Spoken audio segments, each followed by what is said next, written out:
बाबा, ओ बाबा, बाबा, 3 दिन रह गए हैं कुर्बानी वाली ईद में, हमें भी गोश्त मिलेगा ना?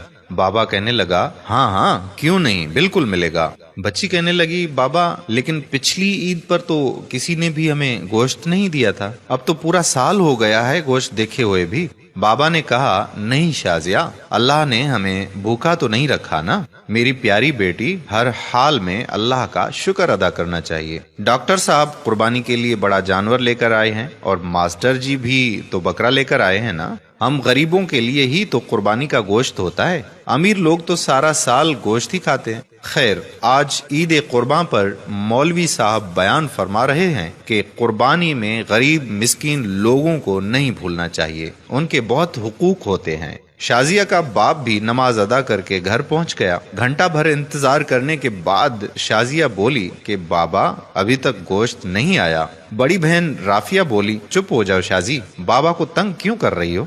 वो चुपचाप दोनों की बातें सुनता रहा और नजरअंदाज करता रहा। काफी देर गुजरने के बाद जब कहीं से गोश्त नहीं आया तो शाजिया की माँ बोली कि जी सुनिए जी, मैंने तो प्याज और टमाटर भी काट दिए हैं, लेकिन कहीं से अभी तक गोश्त नहीं आया। कहीं भूल तो नहीं गए हमारी तरफ गोश्त भिजवाना? आप खुद जाकर मांग लें। बाप बोला कि शाजिया की माँ, तुम्हें तो पता है आज तक हमने कभी किसी से कुछ मांगा ही नहीं, अल्लाह पाक कोई ना कोई सबब पैदा करेगा। दोपहर गुजरने के बाद शाजिया के इसरार पर पहले डॉक्टर साहब के घर गए और बोले, डॉक्टर साहब, मैं आपका पड़ोसी हूँ, क्या कुर्बानी का गोश्त मिल सकता है? ये सुनना था कि डॉक्टर साहब का रंग लाल पीला होने लगा और हिकारत से बोले, पता नहीं कहाँ कहाँ से आ जाते हैं गोश्त मांगने, और तड़ाक से दरवाजा बंद कर दिया।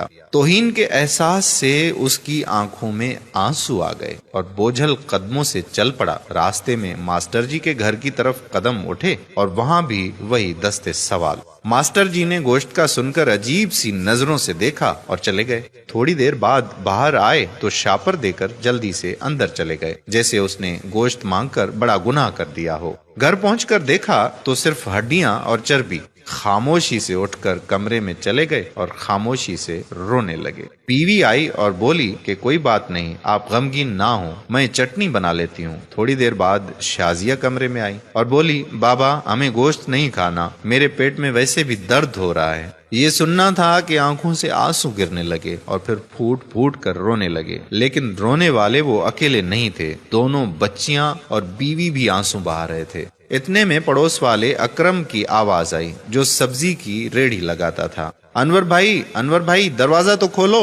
दरवाजा खोला तो अकरम ने 3-4 किलो गोश्त का शापर पकड़ा दिया और बोला कि गांव से छोटा भाई लाया है, इतना हम अकेले नहीं खा सकते, ये तुम भी खा लेना। खुशी और तशक्कुर के एहसास से आंखों में आंसू आ गए और अकरम के लिए दिल से दुआ निकलने लगी। गोश्त खाकर अभी फारिग हुए ही थे कि बहुत जोर का तूफान आया, बारिश शुरू हो गई, उसके साथ ही बिजली भी चली गई। दूसरे दिन भी बिजली नहीं आई। पता किया तो मालूम हुआ कि ट्रांसफार्मर जल गया है। तीसरे दिन शाजिया को लेकर वो बाहर कहीं जा रहे थे तो देखा कि मास्टर जी और डॉक्टर साहब बहुत सा गोश्त बाहर फेंक रहे थे, जो बिजली ना होने की वजह से खराब हो चुका था और उस पर कुत्ते झुपट रहे थे। शाजिया बोली कि बाबा, क्या कुत्तों के लिए कुर्बानी थी? वो शाजिया का चेहरा देखते रहे और मास्टर जी और डॉक्टर साहब ने ये सुनकर गर्दन झुका ली। खुदारा एहसास करें गरीब और मिस्कीन लोगों का। ये सिर्फ वीडियो ही नहीं, अपने आसपास खुददार मसाकीन की जरूरतों से हमा वक्त आगाह रहने की आपसे दरख्वास्त भी है।